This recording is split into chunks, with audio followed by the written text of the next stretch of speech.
Welcome to Basic Brewing Radio for Thursday, August 25th. I'm James Spencer.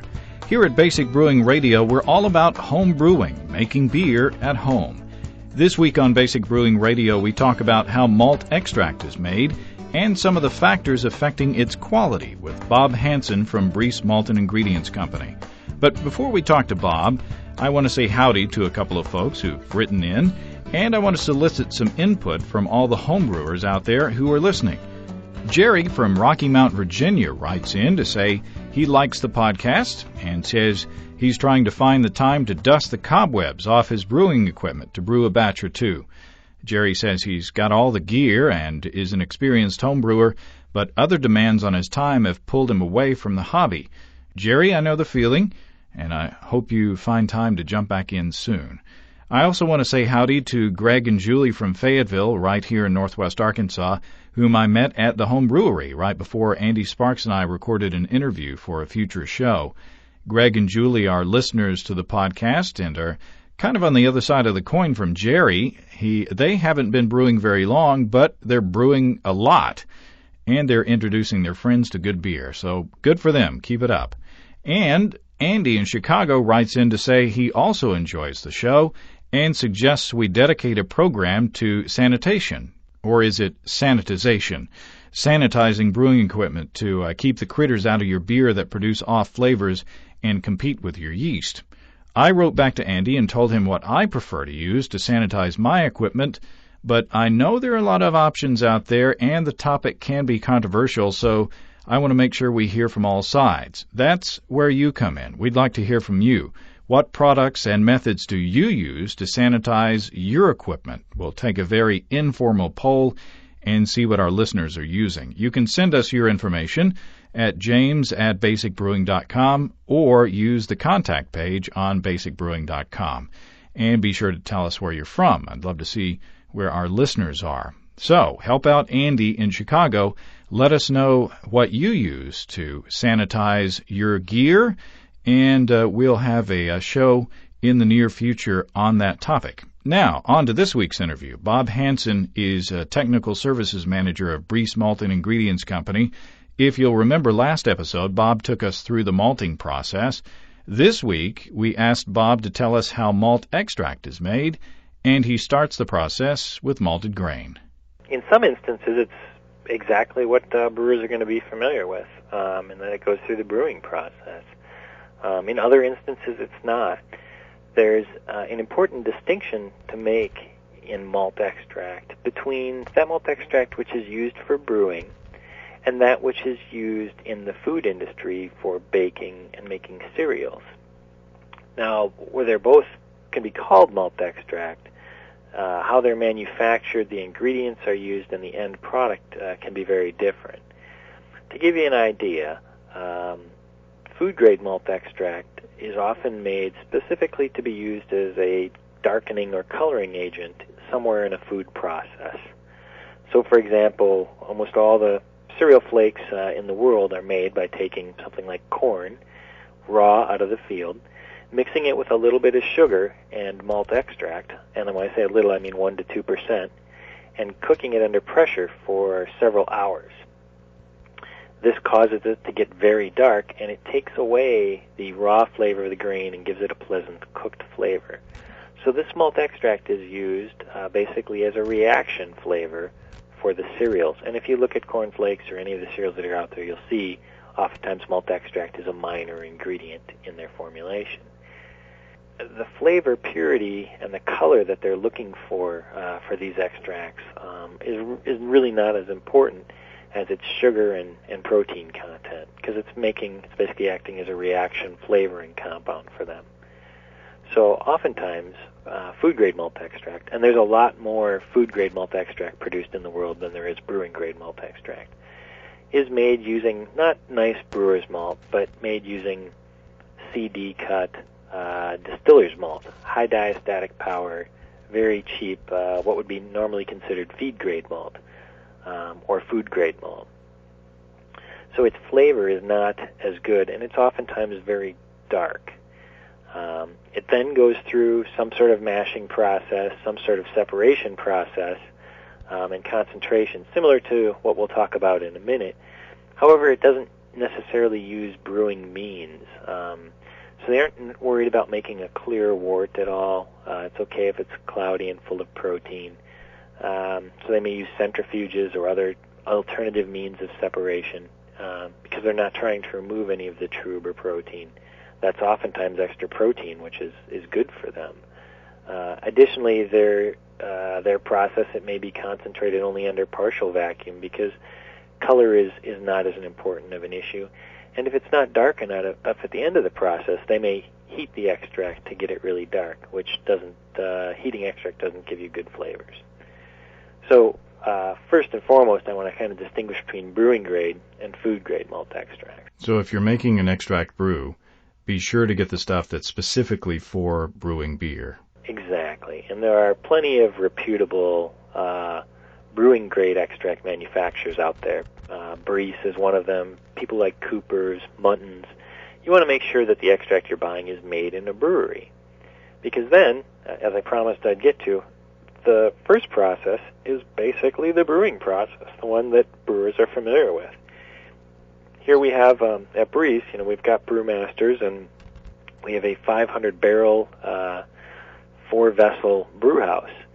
We can do any type of decoction mashing or step mashing that we'd like, and we run 8 or 9 brews a day. And basically, it's a highly automated brewery. If we did make beer here in Wisconsin, we'd be the second largest brewery in the state. But we go through the brewing process, we make a wort, and then we later concentrate it. So we typically use just a multiple step mash with a 3-step rest, protein rest at about 120, and then additional rest at 140 and 158. And we're making a typically high degree of fermentability wort. So if you added yeast, you would have a beer. That's exactly right. If we added yeast to our tanks here, we'd be the second largest brewery in the state. We blend our grains in, our specialty grains or base malts, to give us the color and flavor that the end customers want in the finished extract. When we go through the brewing process, we're not trying to hit a specific gravity, though. We're not trying to knock out of the kettle at 10 Plato or a specific gravity of 1.04. Instead, we're trying to make as strong of a wort as we can because we're later going to remove all the water that we add. So that's one of the nice things about our process is we don't have to hit a target gravity. We don't have to worry about adjusting water to hit a certain solids content in our wort. We simply make a very high gravity brew, typically 16 to 18 Plato or specific gravities of 1.064 to 0.72. We go then through a full kettle boil, and that's different from what you would get in a food-grade malt extract, just like you would want to do in your brewery, to remove any of the hot break material. We then run through a large whirlpool tank to settle out that hot break material. We go through a heat exchanger just like any other brewery would to cool the wort down before we take it on to the next stage of evaporation. So far we've just gone through the brewing process and we have a high-gravity wort waiting to be concentrated. Here at Briess, we do not add any hops to the brewing process. We do not make any hopped malt extracts. But some producers do also add hops, just like a regular brew house, to make a hopped wort to be later become a hopped malt extract. So you're essentially making in a similar way that I like to compare all grain brewing to making chicken soup, where you buy a chicken and you have a pot of water. What you're making is essentially chicken broth that people can buy to make their chicken soup, right? Or to make their beer. Yeah, that's correct. Essentially, we're the brew house. Instead of having little houses, people doing the brewing at their homes, it's done at our brewery in a large, fully automated, state-of-the-art brew house. We choose the grains and then brew it just like you would as a home brewer, and we're left with a resultant wort. And this is the water is taken out of it, and it's either do you do both dry and liquid malt extracts? That's correct. So now we're at the stage that we've basically brewed beer to be later rebrewed by somebody else, but we need to be able to ship it to them or get it to their house so that they can use it. So we need to remove the rest of the water so that it becomes a shelf-stable product. In order to do that, we could boil it in our brew kettle to really concentrate it, but it would take a very long time, and it would be very dark as molasses by the time we got done concentrating it to 80 bricks or 80 Play-Doh or 80% solids. That's a specific gravity of like 1.3 for any of you who work with specific gravity. So we need to get the water out, but we need to do it quickly, efficiently, and we can't change the color and flavor. So what we do is we run it through a large vacuum evaporator. And this is basically, it's set up almost like a heat exchanger so that the liquid flows over or down long tubes that are heated by steam. As it falls down the tubes, it forms a thin film, and the water evaporates out of that film. And it goes through multiple heat exchangers like this during its evaporation process. The key to it, though, is that the evaporator, each of the different effects as it becomes concentrated, are under differing amounts of vacuum, anywhere from 7/8 of an atmosphere of vacuum to half an atmosphere of vacuum. So the boiling temperature during the evaporation process, or the boiling process, is between about 150 degrees Fahrenheit and about 90 degrees Fahrenheit, or actually below our body temperature. So you don't get that the sort of changes in the color and the taste that you would in a normal boil. Then that's exactly correct. You're boiling at a very low temperature, basically room temperature during the summer here in Wisconsin, and additionally, it happens very rapidly, so that the wort that goes through, it goes in one end of the evaporator and it comes out the other end within about 15 minutes. Wow. So it's gone from being 16 degrees Play-Doh to 80% solids, or 80 degrees Play-Doh, in about 15 minutes, and all that boiling that had to be done to accomplish that has been done at somewhere between 90 degrees Fahrenheit and 150 degrees Fahrenheit. So it's very fast, and the temperature is very low. So even with our lightest malt extract, which is our Pilsen malt extract, we can take that wort, concentrate it all the way up to 80% solids, and then dilute it all the way back to its original concentration, and only pick up 5 to 10% color. Wow. And the flavor really won't change at all. So where does it go from there? Well, from there then, if we make it all the way to 80% solids, it's a shelf-stable extract, and it'll be put into tanker trucks or totes or drums or buckets or little homebrew canisters to be used by brewers large and small alike. Or what we can do is we can evaporate it, maybe not quite as far, maybe only to about 60% solids, and then we run it through a spray drying machine. Ours here is called a filter mat dryer, and it's basically consists of a tall chamber, which is heated from the top down by hot air, somewhere in the range of 350 degrees Fahrenheit. The concentrated wort is sprayed through spray nozzles and comes out as a very fine mist under very high pressure.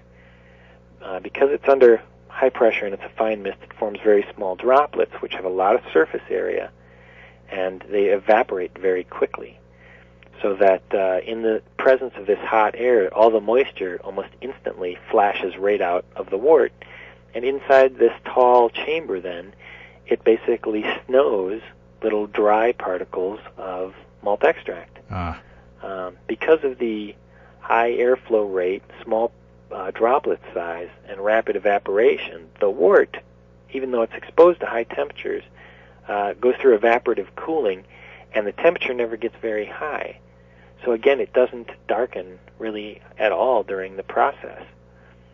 From there, then, it falls down, and some dryers are just called tower dryers, and you have a very fine powder.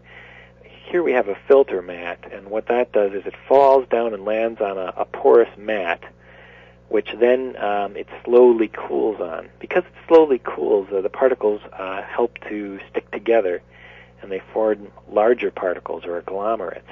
Okay, these particles then go into solution faster than if we just spray dried it and collected it. But it's basically a spray drying and an agglomeration process that it goes through to go from being a concentrated liquid to a dry powder. And that dry powder then is about 98% solids or only about 2% moisture. So then it's ready to go to the homes or go to the breweries? Yep, from there it goes into bags or totes or small packages, and it's sent to home breweries, craft breweries, and big breweries alike. Now, what advice can you give people who are looking for good malt extracts, other than just look for the Briess name? Well, yeah, as I mentioned in the beginning, it's important to pick a brewing-grade malt extract, whether it's from us or from anyone else. In order to ensure good success, you want to buy one that's made at a brewery, because it's really made to a different set of standards and application than most of the malt extract that's made out there.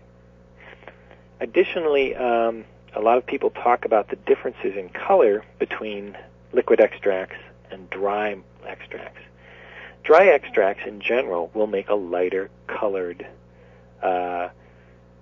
extract beer, and they'll also have maybe a better flavor. Now, the reason for this is kind of funny. They aren't actually any lighter than the liquid extracts. The problem is that the liquid extracts will darken with time. The dry extracts do not darken with time. So we will take the same wort that we're making up front in the brew house, concentrate it, and in one sense make a concentrated liquid, and in the next sense, very next room, the same liquid we will spray dry. And when they're produced here fresh at the plant, they're the exact same color. Well, the dry is 25% stronger, 25% more solids in it, so it's 25% darker, but on a dry basis, they're exactly the same, and they'll make the exact same color wort. Now, if you then hold those for 6 months in a hot warehouse somewhere at 80 or 90 degrees, the liquid extract will darken. In the case of the very light extracts held at 90 degrees, it can almost double in color over 6 months if it's held at 90 degrees, which is, granted, that's a pretty high temperature for 6 months here in Wisconsin, but, for some places in the U.S. it might not be. So that for liquid extracts, it's very important to buy extracts that are as fresh as you can get them. And try to buy from suppliers that are rapidly turning their stock around, local, domestic suppliers if you can, to help ensure that the product you're getting is very fresh. So in a small community where your homebrew shop may not have that much business, would you then advise people to, well, first of all, I would think you would want to talk to the homebrew shop owner, but then it sounds like to me that the safer thing would be to buy dry malt extract.